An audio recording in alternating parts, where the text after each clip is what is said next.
Hello ma'am. हाँ जी Vasu,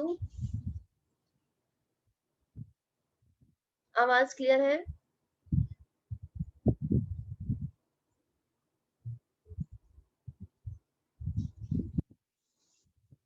ma'am okay, मुझे आ रही है ठीक है क्लियर। ठीक है। ओके ठीक है। तो हमने लास्ट टाइम आपका स्टार्ट कर लिया था जेनेटिक्स, जिसमें हमने आपके कुछ कंसेप्ट भी किए थे कि आप, आई होप आप वो सारी चीजें कर कर आए हो। तो आज सबसे पहले जेनेटिक्स को समझने से पहले हम इसमें कुछ टर्मिनोलॉजी करेंगे कि क्या क्या चीजें हम यूज करते हैं। बट उससे पहले हमें ये पता होना चाहिए कि हम जेनेटिक्स क्यों स्टडी कर रहे हैं, इसका बेनिफिट क्या है और हमें इससे क्या चीजें पता चलती है। तो ये जो जेनेटिक्स है ये इम्पोर्टेंट है एक इंडिविजुअल पर्सन के लिए, सोसाइटी के लिए, और अगर हमें बायोलॉजी को स्टडी करना है। अब आप खुद ही सोचो, लास्ट टाइम हमने हॉपीज का एग्जांपल लिया था। आपको, आई होप आपको याद होगा कि हॉपीज में एक डिजीज थी जिसका नाम है एल्बिनिज्म। हमने क्या कहा था कि ये जो एल्बिनिज्म डिजीज होती है, ऐसी बात नहीं है कि नॉर्मली लोगों में नहीं होती है। अगर हम बात करें 2000 की, तो 2000 में कम से कम एक लोगों को होता है नॉर्मली। लेकिन हमने हॉपीज में क्या देखा, हमारे पास मतलब 200 में से एक बंदे को हो रहा था। तो हमने देखा कि इसमें ये प्रॉब्लम का हमने रीजन जाना था यहाँ पे। अब थोड़ा सा यहाँ पे जानने की कोशिश करते हैं। जो हमारी बॉडी है उसमें टोटल 20,000 जीन्स प्रेजेंट होती है, पता है आपको, जो हमारे हर एक यस ट्रेट को कंट्रोल करती है। और सोचो हॉबीज के अंदर ओनली सिंगल जीन डिफेक्ट हो गया 20,000 में से, मतलब ये समझ लो आपकी 19,999, ये पूरी ठीक है। ओनली वन में डिफेक्ट होने की वजह से उनकी पूरी बॉडी का मतलब कलर ही चेंज हो गया, जो आप देख सकते हो। और सोचो उसकी वजह से उनकी लाइफ पूरी चेंज हो गई, जिससे हमने बात की थी कि उनको अच्छा लाइफस्टाइल मिलने लग गया, उनको मीटिंग करने का मौका मिलता था, उनको ज्यादा काम नहीं करना पड़ता था। तो आप सोच रहे हो यहाँ पे एक सिंगल जीन के चेंज होने की वजह से, तो आप ये आइडिया लगा सकते हो कि जो जीन्स है वो कितनी इंपॉर्टेंट होती है हमारे लिए। तो जो उन्होंने उस पर्सन का, उनका ऑक्यूपेशन ही चेंज कर दिया होपी की सोसाइटी में। तो अब हम बात करेंगे जिस इस पैराग्राफ की कि हम जीन्स के बारे में क्यों इतना स्टडी कर रहे हैं, क्यों जेनेटिक्स इंपॉर्टेंट है। एक पर्सन की हाइट कैसी है, उसका वेट कैसा है, जैसे कई आपने लोगों को देखा होगा अपने आसपास, या खुद से भी कई बार हम क्वेश्चन करते हैं। कई क्या होते हैं नॉर्मली बहुत ज्यादा जिनका वेट हाई होता है, किसी किसी का कम होता है। वो कहते हैं, जो जिनका बहुत ज्यादा हाई होता है वो कहते हैं कि हम तो पानी भी पीते हैं हमें वो भी लग जाता है। और जिनका बिल्कुल ही पतला होता है, मतलब जो बिल्कुल ही ऐसे स्लिम स्लिम होते हैं, हम कहते हैं कि इतना कुछ खाते हैं बट फिर भी लगता नहीं है। तो ये जो हमारा वेट होता है ना, ये भी जेनेटिकल होता है। अगर आपने कभी अपने आसपास कभी देखा हो, कहीं आपने ये भी एक्चुअली हेरिडिटी होती है कि किसी के पेरेंट्स बहुत ही ज्यादा मतलब हेल्दी थे, मतलब वेट वाइज बहुत ज्यादा था। तो वो क्या हो रहा है कि उनकी जो आगे वाली जनरेशन है वो भी मतलब वैसे ही है, मतलब अब हम देखो खाते पीते वो नॉर्मली है, सब कुछ है, लेकिन उनका वेट मतलब नॉर्मली ही बहुत ज्यादा हाई है। तो जीन क्या है, हमारे हाइट को इफेक्ट करती है, वो छोटी है बड़ी है कैसी है, वो जीन्स ही इफेक्ट करती है। वेट को भी इफेक्ट करती है, हमारा हेयर का कलर कैसा है, स्किन पिगमेंटेशन मतलब हम कैसे हैं, हमारी स्किन कलर कैसा है, फेयर है, लाइट है, डस्की है, कैसा है। और इसके अलावा जो बहुत सारी डिजीज है, ससेप्टिबिलिटी, किसी कई कई पर्सन होता है कि बहुत जल्दी बीमार हो जाते हैं, कई कई नहीं होते हैं। और बहुत सारे डिसऑर्डर भी किसके ऊपर डिपेंड करते हैं, जीन्स ही इफेक्ट करते हैं। इवन सोचो हमारी ये जो पर्सनालिटी है और जो हमारी इंटेलिजेंस है, ये भी जीन्स के ऊपर इफेक्ट करती है। आप प्लीज ये मत सोचना कि नहीं नहीं, हम तो इसलिए ज्यादा ब्राइट नहीं क्योंकि हमारे पेरेंट्स भी वैसे नहीं थे तो इसलिए हम भी कहाँ से इंटेलिजेंट होंगे। इसका मतलब कंट्रीब्यूशन जीन्स का जरूर है। जैसे आपने कई पर्सन देखे होंगे कि वो बहुत जल्दी चीजों को कैच कर लेते हैं, एकदम उनको समझ में आ जाता है, इसका जस्ट इतना सा मतलब है। लेकिन जब भी हमें किसी हाई लेवल पे जाना होता है तो वहां पर हमारा हार्ड वर्क जरूर मैटर करता है। इंटेलिजेंस ओनली एक पॉइंट है कि हाँ जी वो आपकी हेल्प करता है कि थोड़ा सा आपको बाकी लोगों की कंपैरिजन में मेहनत थोड़ी कम करनी पड़ती है। लेकिन ऐसा बिल्कुल भी नहीं कि जो पर्सन इंटेलिजेंट होगा उसको तो सब कुछ बस मिल जाएगा उस जस्ट उसकी इंटेलिजेंस के लिए, हार्ड वर्क उसको भी करना पड़ेगा। लेकिन हाँ ये जरूर है कि जो थोड़ी जो बेसिक अंडरस्टैंडिंग होती है वो जीन्स ही इफेक्ट करती है, और इवन हमारी पर्सनैलिटी को भी। तो जीन्स क्या है, फंडामेंटल है to who and what we are. तो आप एक चीज समझ रहे हैं यहाँ पे, जैसे मान लेते एक पर्सन है उसको अपनी बॉडी पे बहुत ज्यादा मतलब ये कह लो आप घमंड है या कुछ भी है कि मेरी मेरी हाइट देखो इतनी ज्यादा अच्छी है, मेरा कलर ऐसा है, मैं ऐसा हूँ वैसा हूँ, या मेरे बाल बहुत ज्यादा अच्छे हैं, तो सोचो उसमें उसका कोई रोल नहीं है। अपनी बॉडी की हाइट हो गई, वेट हो गया, उसका कलर हो गया, उसको बनाने वाला वो है ही नहीं एक्चुअल में। सोचो सारी सब चीज का रोल किसका है, जीन्स का रोल है। और ये जो बना भी है ना, ये सारा प्रोसेस अगर कोई सोचे कि नहीं क्या हम इसको चेंज कर सकते हैं, तो आपको पता ही होगा कि इसको हम चेंज बिल्कुल भी नहीं कर सकते हैं, क्योंकि जितना भी प्रोसेस होता है ये कैसा होता है, it is a random process, हमारे हाथ में कुछ भी नहीं है। अगर हमारे हाथ में होता तब तो हम एक बच्चे, जब एक बच्चा पैदा होने वाला होता है ना, उसको वैसे ही बनाते जैसे हम चाहते हैं। ठीक है, तो ऐसा बिल्कुल भी नहीं है कि हम उसको चेंज कर सकते हैं, क्योंकि सारा प्रोसेस क्या है, रैंडम है। लेकिन ध्यान रखना कि हम जो भी है क्या है, वो सब कुछ किसके ऊपर डिपेंड करता है, जीन्स के ऊपर डिपेंड करता है। तो आप बहुत सारे यहाँ पे एग्जाम्पल मोस्टली आप डिजीज को लेके पढ़ोगे कि कौन कौन सी डिजीज ऐसी हैं जो पेरेंट्स से ऑफस्प्रिंग में क्या होती है, ट्रांसफर होती है। तो अब बात करते हैं कुछ यहाँ पे जेनेटिक टर्मिनोलॉजी की। ऐसे तो जब हम आपके चैप्टर स्टार्ट करेंगे तब भी, लेकिन दोबारा यहाँ पे थोड़ा सा यहाँ पे और डिस्कस कर लेते हैं। तो यहाँ पे जो बेसिक अभी आपको पता होना चाहिए स्टार्ट करने से पहले, जीन्स क्या होती है, एलील क्या है, लोकस क्या है, करेक्टर क्या है और ट्रेट क्या है। एक चीज आपको और बता दूं, बहुत बार ये 10 तक हम करेक्टर और ट्रेट को एक ही बोलते हैं कि करेक्टर वही और ट्रेट भी वही, मतलब एक जैसा यूज कर लेते हैं, लेकिन ध्यान रखना दोनों में डिफरेंस होता है। सबसे पहले बात करते हैं जीन की। ऐसे तो लास्ट टाइम भी किया था कि जीन क्या होती है, जो हमारे किसी ना किसी करेक्टर को क्या करती है, कंट्रोल करती है। और जीन ही डीएनए का वो पार्ट होता है जो क्या होता है, एक जनरेशन से नेक्स्ट जनरेशन में क्या हो रहा है, ट्रांसफर होता है। लेकिन ध्यान रखना ये जो जीन वर्ड है वो मेंडल ने कभी भी यूज नहीं किया था। मेंडल जानते भी नहीं थे जीन के बारे में। इसको 1909 तक जीन वर्ड कभी भी यूज किया ही नहीं गया था। उसके बाद एक डेनिश के जेनेटिस्ट आते हैं जिनका नाम है विलियम जॉनसन, उन्होंने सबसे पहले जीन्स वर्ड को यूज किया था। और उन्होंने कहा था कि जीन एक ऐसा कैसा फैक्टर होता है, इनहेरिटेड फैक्टर, मतलब एक ऐसा फैक्टर है जो पेरेंट से ऑफस्प्रिंग में क्या होता है, ट्रांसफर होता है। और यही डिटरमिन करता है किस इसको, करेक्टरिस्टिक्स को। अब ये करेक्टरिस्टिक्स क्या है, जैसे आई का कलर या फिर हाइट, जो भी अभी हमने सारी बात की, हेयर का कलर, ये सारे करेक्टरिस्टिक्स हैं या फिर क्या है, करेक्टर है, एक ही बात है।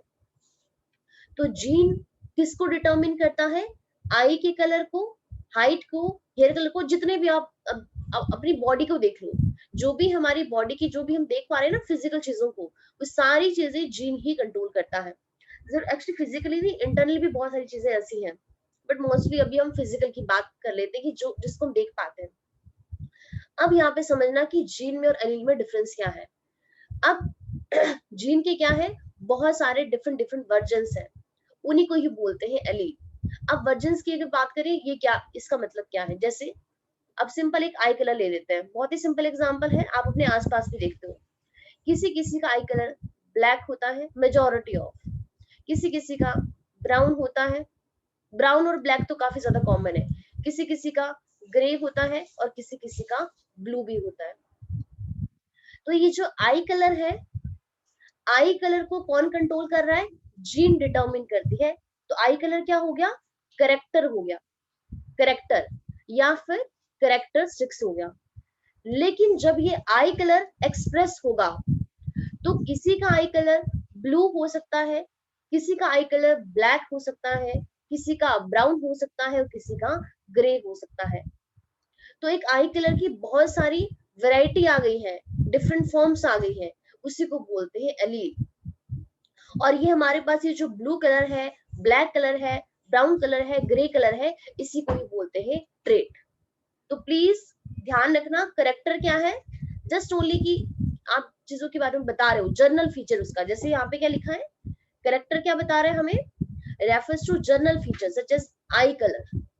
लेकिन ट्रेट क्या बताता है हमें, ट्रेट को ही बोलते हैं फिनोटाइप, जो हमें स्पेसिफिक मैनिफेस्टेशन बताता है उस फीचर का। मतलब फीचर क्या था, आई कलर, बट कोई बोला कि उसका नाक ऐसा, उसका नाक की शेप बताओ, तो नाक की शेप क्या है, करेक्टर है, लेकिन उसका मैनिफेस्टेशन की उसका नोज है कैसा, वो बताता है हमें ट्रेट, लंबा है, छोटा है, जैसा मर्जी भी है। तो सच एज, जैसे इन्होंने आई कलर का बताया, तो आई कलर ब्लू हो सकती है और ब्राउन आईज हो सकती है। तो आप ये कह सकते हो कि जो जीन है वो हमारे करेक्टर को डिटरमिन करती है, और हमारे पास ये जो एलील है वो हमारे ट्रेट को बताती है। तो यहाँ पे जीन का डायरेक्टली रिलेशन है करेक्टर के साथ, और एलील का डायरेक्टली रिलेशन है ट्रेट के साथ। ये समझ आ रहा है कि नहीं आ रहा है? इन चारों में आपको कोई भी प्रॉब्लम तो यस नहीं है? मैम। जीन में, एलील में, नो मैम। कैरेक्टर में, ट्रेट में? प्लीज, और मैं मेरी रिक्वेस्ट है, इनको प्लीज कभी भी मिक्स मत करना। जब भी आप थ्योरी पढ़ोगे तो प्लीज ध्यान से पढ़ना, वहां पे कहाँ पर करेक्टर वर्ड लिखा है, कहाँ पर ट्रेट वर्ड लिखा है। अब बात करते हैं लोकस की। लोकस क्या होता है? ठीक है, जैसे यहाँ पे क्रोमोसोम बना लेते हैं, इधर ही बना लेती हूँ, ये हमारे पास एक क्रोमोसोम है। जैसे मान लेते हैं हमारे पास कि ये मैंने क्रोमोसोम बनाया है, और यहाँ पे जो मैं यहाँ पे ब्लैक कलर से मार्क कर रही हूँ ना, ये वाला जो एरिया है, ये एरिया मेरे हेयर के कलर को कंट्रोल कर रहा है। ठीक है, ये वाला, दोनों साइड वाला, ये वाला भी, ये वाला भी। और एक यहाँ पे मैं और बना लेती हूँ, जस्ट सपोज करो ये वाला जो मैंने यहाँ पे ग्रीन से बनाया है, ये मेरी हाइट को कंट्रोल कर रहा है। ठीक है, हाइट को कंट्रोल कर रहा है। अब लोकस क्या होता है कि हमारे पास जो जीन, अभी हमने क्या कहा, ये जो मैं यहाँ पे पोजीशन बना रही हूँ, ये क्या है, क्रोमोसोम के ऊपर पोजीशन है जो मेरे हेयर के कलर को कंट्रोल कर रही है। कि क्रोमोसोम पे क्या, कौन सी पोजीशन है, कौन सी लोकेशन है जो मेरे हेयर कलर को क्या कर रही है, कंट्रोल कर रही है। जैसे यहाँ पे मैं नंबर भी दे सकती हूँ, मान लेते हैं ये 1 नंबर था, 2 था, यहाँ पे 3 है और ये 4 है। तो हम यहाँ पे क्या बता रहे हैं, लोकस हमें क्या बताता है कि पर्टिकुलर जीन, या आप एलील कह सकते हो, कि एक स्पेसिफिक क्रोमोसोम पे कहाँ पर प्रेजेंट है। जैसे अब एक एग्जांपल यहाँ पे बहुत सारे आते हैं, मान लेते हैं मैं यहाँ पे 1 से लेके यहाँ पे 10 तक क्रोमोसोम बना देती हूँ। तो हम, अगर कोई आपसे पूछे कि आप मुझे ये बताओ हाइट की जीन कौन से क्रोमोसोम पर है, पहली बात तो 1 पे है, 2 पे है, 3 पे है, 4 पे है, 5 पे है, 6 पे है। चलो मान लेते हैं यहाँ पे उन्होंने पूछा कि आप बताओ 1 से लेके 6 तक कहाँ पर है। अब एग्जांपल लेते हैं कि हमारे पास जो 3rd नंबर क्रोमोसोम है, यहाँ पर हाइट की जीन्स प्रेजेंट होती है। अब बोले क्रोमोसोम तो इतना ज्यादा, इतना बड़ा है और उसमें तो बहुत सारी जीन्स है, अब इस 3rd क्रोमोसोम पर भी कहाँ पर प्रेजेंट है। एग्जांपल ले लेते हैं, मैंने कहा कि यहाँ पे जो मैंने रेड कलर को मार्क किया है, तो इसको बोलते हैं लोकस, और इसी को बोलते हैं पोजीशन। तो ध्यान रखना, लोकस हम एक सिंगल को बोलते हैं, और लोकाय हम प्लूरल को बोलते हैं। जैसे यहाँ पे साफ साफ लिखा गया है कि जो प्लूरल ऑफ लोकस क्या होता है, लोकाय होता है। लेकिन बहुत बार हम इसको क्या पढ़ते हैं, लोकसिस पढ़ते हैं। तो ध्यान रखना, लोकसिस नहीं होता, लोकाय होता है। लोकस एक सिंगल है और उसका प्लूरल क्या होता है, लोकाय होता है। तो लोकस क्या है, all allele for any particular gene will be found at specific place on chromosome। जितनी भी जीन्स हैं वो सारी क्या है, किसी ना किसी क्रोमोसोम पे एक स्पेसिफिक पोजीशन पर प्रेजेंट होती है, उसी को बोलते हैं लोकस फॉर दैट जीन। तो ये मैंने आपको बता ही दिया कि जो प्लूरल होता है लोकस का वो क्या है, लोकाय है, लोकसिस नहीं होता है। ध्यान रखना इसके बारे में।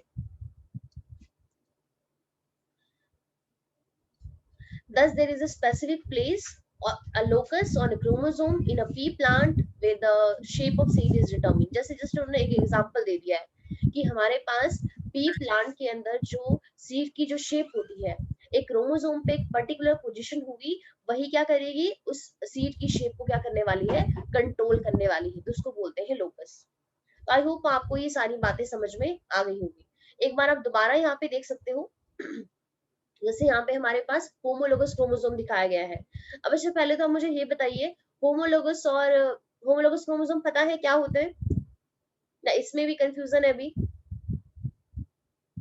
क्योंकि यहाँ पे कोई भी डाउट नहीं होना चाहिए, या एक बार रिवाइज करवा दूं। होमोलोगस क्रोमोसोम्स क्या होते हैं?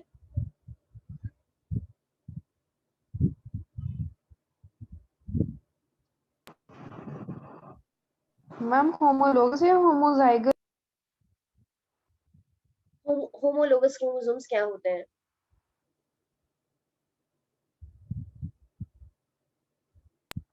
मैम जैसे जैसे हाइट है तो जैसे टॉल है, तो अगर कोई पर्सन टॉल है तो उसका जो एलील वो टी टी दोनों ही मतलब कि बड़े वाले होंगे, तो डोमिनेंट फैक्टर है।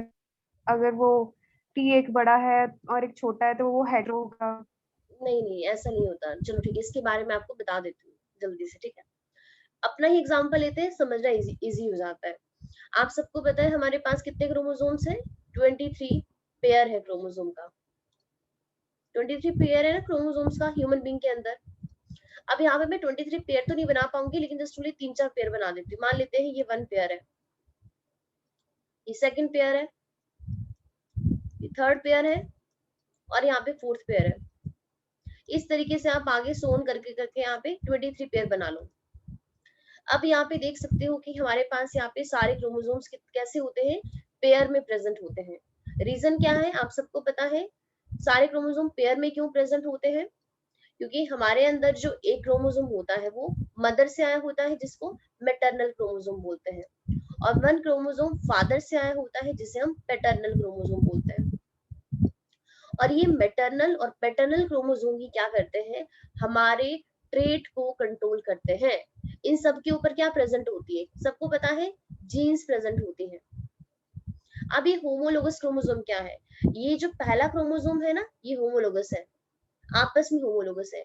सेकंड वाला भी आपस में होमोलोगस है, थर्ड वाला भी आपस में होमोलोगस है, फोर्थ वाला भी आपस में होमोलोगस है। लेकिन 1 क्रोमोसोम और 2 क्रोमोसोम ये होमोलोगस नहीं है। ध्यान रखना, 1 आपस में मैटरनल और पैटर्नल क्रोमोसोम क्या है? होमोलोगस है। सेकंड वाला भी यही होगा, एक मैटरनल होगा एक पैटर्नल होगा, ये आपस में होमोलोगस है। लेकिन 1 वाला 2 के साथ क्या है? नॉन होमोलोगस है। अभी होमोलोगस क्रोमोसोम्स होते क्या है?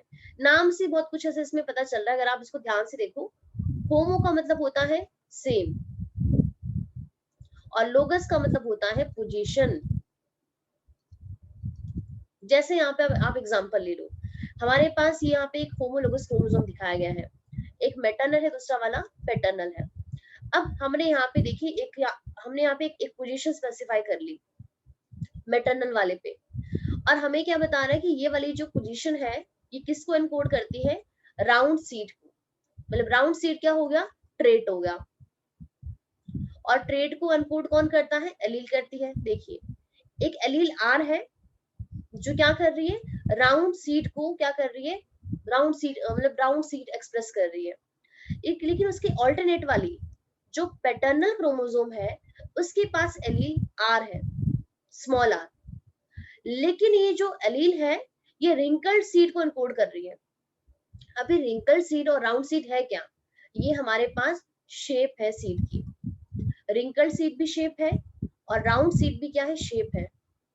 अब यहाँ पे समझने वाली बात क्या है कि हमारे पास जो हमने मैटरनल वाले क्रोमोसोम में एक पोजीशन स्पेसिफाई की थी, वो हमें यहाँ पे इसकी शेप के बारे में बता रहा है, सीड की शेप के बारे में, और साथ वाला भी सीड की शेप के बारे में ही बता रहा है।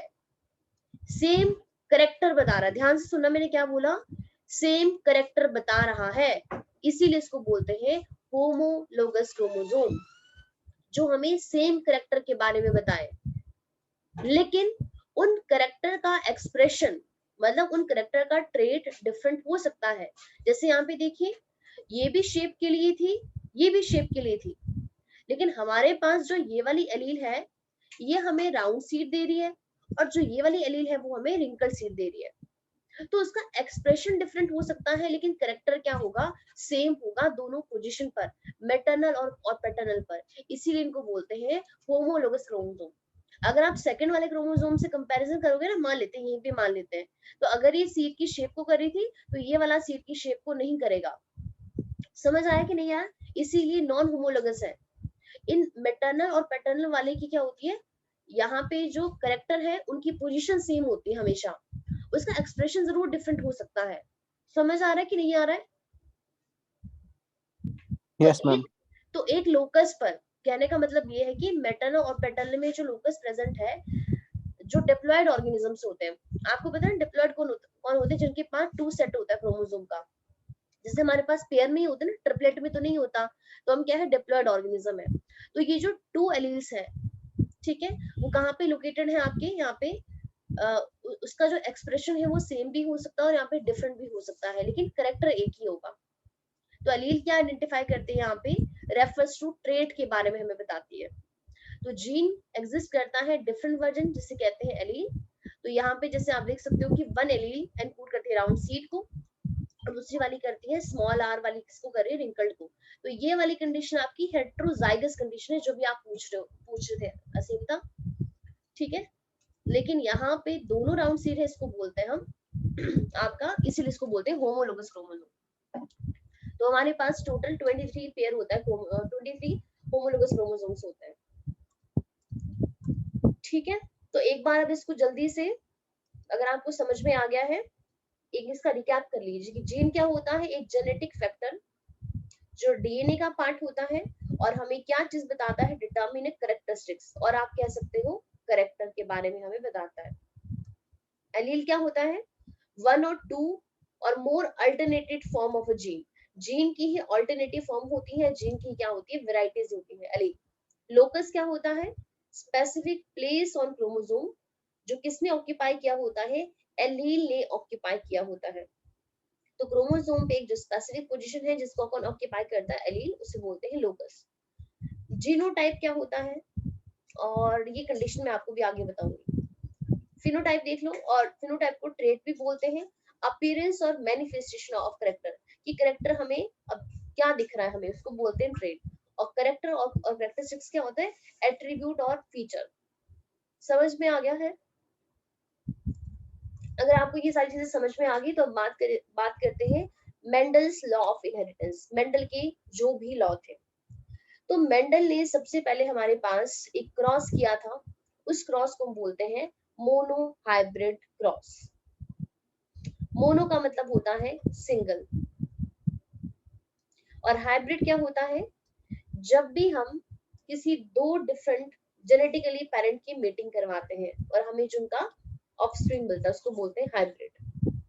तो जो ये मोनो हाइब्रिड प्रोसेस है वो क्या रिवेल करता है, principle of segregation and concept of dominance. अभी हम इनके बारे में सब कुछ यहाँ पे स्टडी करने वाले हैं कि हमारे पास जो मेंडल है, मेंडल ने मोनो हाइब्रिड क्रॉस करवाया, डाई हाइब्रिड करवाया, तो उससे उनको क्या चीज पता चली, तो हमारे पास ये जो मोनो हाइब्रिड क्रॉस जो मेंडल ने करवाया है, इसके बेसिस पे उन्होंने यहाँ पे दो प्रिंसिपल दिए थे। सॉरी, प्रिंसिपल एक दिया था, प्रिंसिपल ऑफ सेग्रीगेशन, और एक लॉ दिया था जिसका नाम है कंसेप्ट ऑफ डोमिनेंस।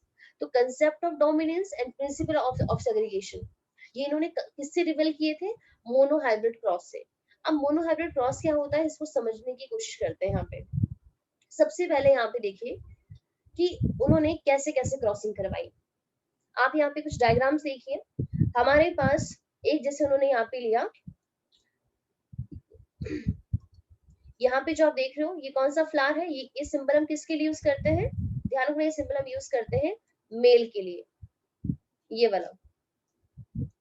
और ये वाला जो सिंबल होता है ना, ये वाला, ये हम यूज करते हैं फीमेल के लिए। तो यहाँ पे देखिए उन्होंने क्या किया, एक लिया फीमेल फ्लावर और एक लिया मेल फ्लावर। अब इसमें से सबसे पहले उन्होंने क्या काम किया, उन्होंने यहाँ पे जो ये फीमेल फ्लावर है उनके सारे के सारे एंथर्स क्या कर दिए, रिमूव कर दिए। एंथर्स किसका पार्ट होता है, मेल रिप्रोडक्टिव पार्ट होता है। तो एंथर को रिमूव कर दिया। बताइए इस टेक्निक को क्या बोलते हैं, जब हम एंथर का रिमूवल करते हैं, इमैस्कुलेशन। हाँ जी बिल्कुल, क्या करते हैं, इमैस्कुलेशन। तो उन्होंने यहाँ पे इमैस्कुलेशन कर दिया। और उसके बाद देखिए, अब जो हमारे पास ये फीमेल का फ्लावर है ये जेनेटिकली डिफरेंट है, और ये मेल का फ्लावर भी क्या है, जेनेटिकली डिफरेंट है, लेकिन है दोनों पी प्लांटी, मतलब पी का ही फ्लावर है।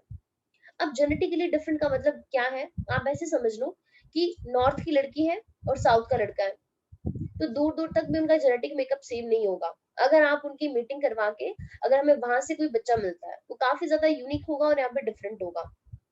तो यहाँ पर भी वही बात है कि हमारे पास एक, उन्होंने यहाँ पे फीमेल फ्लावर लिया और यहाँ पे मेल फ्लावर लिया, लेकिन दोनों का जेनेटिक मेकअप क्या था, टोटली डिफरेंट था। अब ये जो मेल फ्लावर है वहां से उन्होंने एंथर को पिक किया। अब एंथर क्या है, वही मेल रिप्रोडक्टिव पोर्शन, जिसके अंदर क्या प्रेजेंट होते हैं, आप सबको पता है, पोलन ग्रेन्स प्रेजेंट होते हैं, जो क्या है, मेल गैमेट है। तो जब उन्होंने यहाँ पे एंथर को पिक किया, उसके बाद उन्होंने क्या कर दिया, यहाँ पे डस्टिंग कर दी। डस्टिंग किसके ऊपर की, फीमेल रिप्रोडक्टिव पार्ट पे, जिसको हम बोलते हैं कार्पल। तो कार्पल के भी 3 पोर्शन होते हैं, स्टिग्मा, स्टाइल और ओवरी। तो ये जो जो स्टिग्मा वाला पोर्शन होता है ना, वहां पे उन्होंने यहाँ पे डस्टिंग की। अब ध्यान से समझना इस बात को, क्या होता है। देखिए जब यहाँ पे डस्टिंग कर दी, इसका मतलब क्या हुआ, उन्होंने पॉलिनेशन करवाया।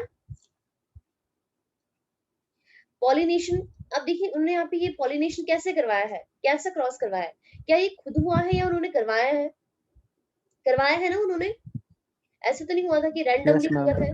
तो इसको यस बोलते हैं, इसको हम बोलते हैं क्रॉस पॉलिनेशन। ठीक है, क्रॉस पॉलिनेशन उन्होंने करवाया। अब आप सबको अच्छे तरीके से पता है, क्योंकि अभी भी आप सेक्सुअल रिप्रोडक्शन इन फ्लावरिंग पढ़कर आए हो, कि जब भी हमारे पास मेल गैमेट यहाँ पे स्टिग्मा के ऊपर आपका गिर जाता है, उसके बाद क्या होता है, हमें पोलन ट्यूब बनती है। इस जो हमारे पास ओवरी होती है, ओवरी के अंदर एग प्रेजेंट होता है, उस एग के साथ ही मेल गैमेट फ्यूज होकर क्या बनाता है, बाद में सीड बनाता है और यहाँ पे फ्रूट बनाता है। सबको पता है इसके बारे में, कोई डाउट तो नहीं है ना। No ma'am. तो देखिए इन्होंने सबसे पहला No, स्टेप ma'am. क्या किया था, to cross the different varieties of pea. अब ध्यान रखना, वैरायटी डिफरेंट है, मतलब आप ये समझ लो कि जैसे एक पी प्लांट बहुत बड़ा, एक पी प्लांट छोटा सा, तो ये है तो दोनों पी प्लांट ही, लेकिन वैरायटी डिफरेंट होगी ना। जैसे आप समझ लो मैंगो, एक बहुत छोटा सा मैंगो होता है, एक बहुत बड़ा मैंगो होता है, तो है दोनों मैंगो लेकिन उनकी वैरायटी डिफरेंट है। तो इन्होंने भी यहाँ पे 2 डिफरेंट वैरायटी ली, पीस की, और मेंडल ने रिमूव किया anthers from the flower to prevent the self fertilisation, ताकि यहाँ पे सेल्फ फर्टिलाइजेशन ना हो सके। उसके बाद उन्होंने डस्ट किया, क्या किया, dusted the stigma with the pollen from a different plant. अब यहाँ पे देखिए जब ये गिर गए, उसके बाद क्या होगा, फर्टिलाइजेशन होगा और हमें सीड मिलेंगे। जो आप यहाँ पे देख सकते हो, हमें यहाँ पे पी मिल चुका है, हमें मटर मिल गए हैं। अब यहाँ पे देखिए जो ये हमें यहाँ पे जो पी मिल रहा है, ये जो मटर मिल रहा है, क्या ये जो हमें ये जो पी यहाँ पे मिला है, पी की जो सीड मिल रहे हैं, वो किस किस का रिजल्ट है, इस फीमेल फ्लावर का और इस मेल फ्लावर का, दोनों का ही कंट्रीब्यूशन है ना। क्योंकि यहाँ पे देखिए जो एग था वो तो इस फीमेल फ्लावर का था, और यहाँ पे जो मेल गैमेट था वो इस प्लांट से आया था, इस फ्लावर से आया था। तो यहाँ पर हमें जो भी रिजल्ट मिलेगा वो आपका यूनिक ही मिलेगा, इन दोनों के कॉम्बिनेशन से मिलेगा। तो ये जो हमें सीड मिलते हैं, इसी को ही बोलते हैं हाइब्रिड सीड। बट क्वेश्चन अब ये राइज होता है कि हमारे पास ये जो सीड हमें मिला है, अब ये कैसे एक्सप्रेस होगा, मतलब ये तो हमें नजर आ रहे थे यहाँ पे, ये वाला फ्लावर जैसे जो भी है, आप इनकी फिजिकल अपीयरेंस देख पा रहे थे, लेकिन इसके लिए हमें इस सीड को हमें ग्रो करवाना पड़ेगा। जब हम इसको ग्रो करवाएंगे तभी हमें पता चलेगा कि जो हमें सीड इन दोनों के कॉम्बिनेशन से हमें जो मिले हैं, वो कैसा एक्सप्रेशन दे रहे हैं, कैसा वो यहाँ पे ट्रेट दे रहे हैं। सबसे इंपॉर्टेंट, समझ आ रहा है कि नहीं आ रहा है। तो यहाँ पे पोलन ने Yes, ma'am. फर्टिलाइज कर दिया ओवा को, और बाद में वो क्या बन गया, सीड के अंदर बन गया। सीड को बाद में उन्होंने ग्रो करवाया, तो हमें क्या मिले, इस तरीके के हमें प्लांट्स मिले, सीड ग्रू इनटू प्लांट्स। ठीक है, अब बात करते हैं कि ये उनकी टेक्निक थी, और ये टेक्निक उन्होंने बहुत सारे एक्सपेरिमेंट किए, बहुत सारे एक्सपेरिमेंट। अब इसको थोड़ा सा इसके रिस्पेक्ट में समझते हैं कि क्या क्या हो रहा है। अब उन्होंने मेंडल ने जब यहाँ पे क्रॉस करवाया था, तो उन्होंने यहाँ पे कैसे प्लांट लिए थे, कैसे प्लांट की वैरायटी ली थी, प्योर वैरायटी ली थी। आप बार बार पढ़ोगे, pure pure pure breeding variety, pure variety थी। अब इस प्योर का मतलब क्या होता है, प्योर का मतलब ये है कि जैसे मान लेते हैं कि एक प्लांट है ये वाला, और इसके अंदर राउंड सीड है। अब हम कह रहे हैं कि ये प्योर राउंड सीड है, मतलब ये हाइब्रिड नहीं है, इसमें कोई भी मिक्सिंग नहीं है। अब हम कैसे मान ले, हमें तो अभी देखने में राउंड ही नजर आ रहा है, बट हो सकता है कि इसमें मिक्सिंग हो। आप इसी राउंड सीड को बार बार इसके साथ क्या करवाओ, इसकी सेल्फ फर्टिलाइजेशन करवाओ, सेल्फ फर्टिलाइजेशन करवाओ, और कम से कम आप इसकी 5-6 जनरेशन देख लो। अगर 5 to 6 जनरेशन तक भी हमें राउंड सीड ही मिल रहा है, कोई भी हमें यहाँ पे और चीज मिल ही नहीं रही है, तो हम कहेंगे इट इज अ प्योर। समझ आया प्योर क्या होता है। अब जैसे रिंकल सीड का ले लो, यहाँ पे रिंकल एक प्लांट है जो हमें पी प्लांट की रिंकल सीड देता है। तो अगर आप इस रिंकल सीड को ही बार बार इसका सेल्फ फर्टिलाइजेशन करवा रहे हो कम से कम 5 to 6 जनरेशन तक, और हमें यहाँ पे रिंकल सीड ही मिल रहा है, तो इससे हमें क्या पता चलता है कि ये वेराइटीज कैसी है, प्योर वेराइटी है।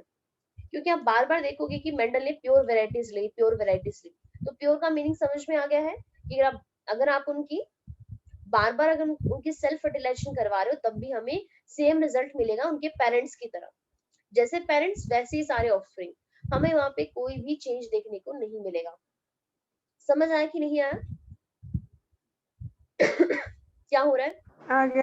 हाँ ओके, तो यहाँ पे देखिए क्वेश्चन क्या पूछ रहा है, when P with two different trait. तो देखो यहाँ पे क्या बोल रहा है, वो ट्रेट बोल रहा है। ट्रेट का मतलब round and wrinkle seed are cross, their progeny exhibit one of the दो trait, both of those trait are blended immediately. आप देखिए ये क्या बोल रहा है, इसको समझते हैं। यहाँ पे पहले देखिए हमें क्या लगता था जब मेंडल ने सारे एक्सपेरिमेंट नहीं किए थे, कि जो भी हमें एक्सप्रेशन आता है ना, एक्सप्रेशन जो मिलता है वो हमें क्या मिलता है, मिक्स होके मिलता है। मतलब मदर फादर का मिक्सिंग होता है और जो बच्चा मिलता है उसके अंदर सारे करेक्टर मिक्स वाले होते हैं। जैसे आप ये समझ लो कि अगर हमारे पास एक पेरेंट, मान लेते हैं कि मदर है काफी ज्यादा टॉल है और फादर है वो काफी ज्यादा छोटा सा है, तो इनका जो बच्चा होगा ना, इनका जो प्रोजेनी होगी ना, वो तो मदर की तरह टॉल होगी ना ही फादर की तरह छोटी होगी, वो हमारे पास मीडियोकर वाली होगी। ऐसे हम मानते हैं, ठीक है। ऐसे हमें लगता होता था कि दोनों के कैरेक्टर मिक्स होके हमें प्रोजेनी के अंदर कोई भी चीज देखने को मिल जाती है। लेकिन मेंडल ने कहा ऐसा बिल्कुल भी नहीं होता है, बिल्कुल भी नहीं। यहाँ पे इसका मतलब हो गया कि ब्लेंडिंग हो रही है, मतलब दोनों के कैरेक्टर क्या हो रहे हैं, मिक्स हो रहे हैं। लेकिन मेंडल ने अपने एक्सपेरिमेंट से ये पता करवाया कि ब्लेंडिंग नहीं होती है। जो भी प्रोजेनी आएगी या तो वो मदर की तरह ही होगी, या तो वो टॉल ही होगा, या फिर वो ड्वार्फ ही होगा। फिर आप बोलोगे यहाँ पे नहीं नहीं, देखो हमारे केस में तो ऐसा होता ही है, ह्यूमन बीइंग के केस में अगर मदर छोटी है या फिर फादर बड़े हैं तो कई बार बच्चा क्या होता है, उनकी हाइट जैसे भी मिल जाते हैं, लेकिन कई बार हमें बीच वाला रिजल्ट भी मिलता है। तो एक्चुअली वो हमारे पास एक अलग कंसेप्ट है, वो आप पढ़ोगे आगे जाके, जिसको बोलते हैं पॉलीजेनिक इनहेरिटेंस, जिसमें मल्टीपल मल्टीपल जीन्स इन्वॉल्व होती है। तो यहाँ पे हम समझते हैं कि नॉर्मली क्या होता है। अब यहाँ पे देखिए मेंडल ने क्या काम किया, जैसे सेम एक्सपेरिमेंट उन्होंने इस राउंड सीट के लिए करवाया। उन्होंने प्योर वैरायटी ली पी की, और उन्होंने यहाँ पे ओनली सिंगल करेक्टर को स्टडी करना चाहा कि मैं एक टाइम पे सिंगल करेक्टर को ही स्टडी करूंगा। और वो सिंगल करेक्टर क्या था, सीड की शेप का। अब उन्होंने सीड की शेप की यहाँ पे दो दो वैरायटी ली। एक लिया हमारे पास राउंड सीड, और ये राउंड सीड कैसा था, प्योर राउंड सीड। और सेकंड उन्होंने लिया रिंकल सीड, और ये भी कैसा था, एकदम आपका प्योर। प्योर है मतलब एकदम, मतलब जो दोनों एलील है उसके पास वो क्या है, सेम है। उसको बोलते हैं होमोजाइगस राउंड सीड और होमोजाइगस रिंकल सीड। अब जैसे यहाँ पे ये इसको समझ लो, अब उन्होंने इसकी क्रॉसिंग करवाई यहाँ पे। तो जब मेंडल ने क्रॉस करवाया two homozygous variety of pea को, मतलब प्योर राउंड सीड को, प्योर रिंकल सीड को, तो जब इनके बच्चे पैदा हुए तो इन्होंने क्या देखा यहाँ पे कि जो F1 जनरेशन में, F1 जनरेशन क्या होता है, सबसे पहली जनरेशन, मतलब आप ये समझ लो मदर है फादर है, उनका जो सबसे पहला बच्चा हुआ यहाँ पे, मतलब जो पहली जनरेशन हुई उसको बोलते हैं F1 जनरेशन। तो उन्होंने क्या देखा कि सारे के सारे प्लांट, उन सारे प्लांट में उनको सीड की शेप कैसे मिली, all F1 seed are round. ये देखो आप, सारे राउंड मिले, कोई भी रिंकल मिला ही नहीं। तो पहली बात तो उनको इससे क्या चीज पता चली कि हमें यहाँ पे जो ट्रेट मिल रहा है, जो हमें एक्सप्रेशन मिल रहा है, वो दो पेरेंट है इसको बनाने वाले, लेकिन दोनों में से एक का ही एक्सप्रेशन शो हो रहा है। या तो जिससे देखो ना राउंड और रिंकल्ड लिया था, लेकिन यहाँ पे रिंकल्ड हमें कोई नजर ही नहीं आया, ओनली राउंड वाला ही नजर आ रहा है।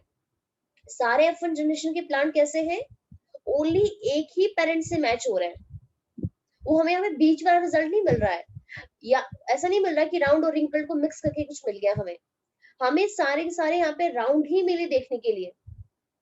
तो यहाँ पे देखिए क्या हुआ, ऑल F1 सीड वर राउंड, सारे के सारे सीड क्या मिले, राउंड मिले, कोई भी हमें रिंकल सीड मिला ही नहीं यहाँ पे। अब उसके बाद मेंडल ने क्या काम किया, जो भी हमें सीड मिले अब उसको उन्होंने दोबारा ग्रो करवाया। जैसे आप यहाँ पे देख सकते हो, सीड को कलेक्ट किया, और सीड को कलेक्ट करने के बाद क्या किया, उन्होंने उसको सो करवाया, ग्रो करवाया, और वहां पे उन्होंने सेल्फ फर्टिलाइजेशन करवाई। वहां पे उनकी मतलब छोड़ दिया कि आप खुद ही यहाँ पे सेल्फ पॉलिनेशन करो। जब उन्होंने F2 जनरेशन देखी तो यहाँ पे देखिए क्या हुआ। F2 जनरेशन में जो उनको प्लांट मिले, उन्होंने सारे प्लांट के सीड को कलेक्ट किया, सारे सीड को। तो उनको जो भी उन्होंने सीड को कलेक्ट किया 5474 मतलब 5474 सीड उनको राउंड मिले, और यहाँ पे 850 सीड उन्हें रिंकल्ड मिले। तो अब देखो बीच वाला कुछ नहीं मिला, यहाँ पे राउंड और रिंकल्ड के बीच वाले कुछ नहीं मिल रहा है, या तो राउंड ही मिल रहा है या फिर रिंकल्ड ही मिल रहा है।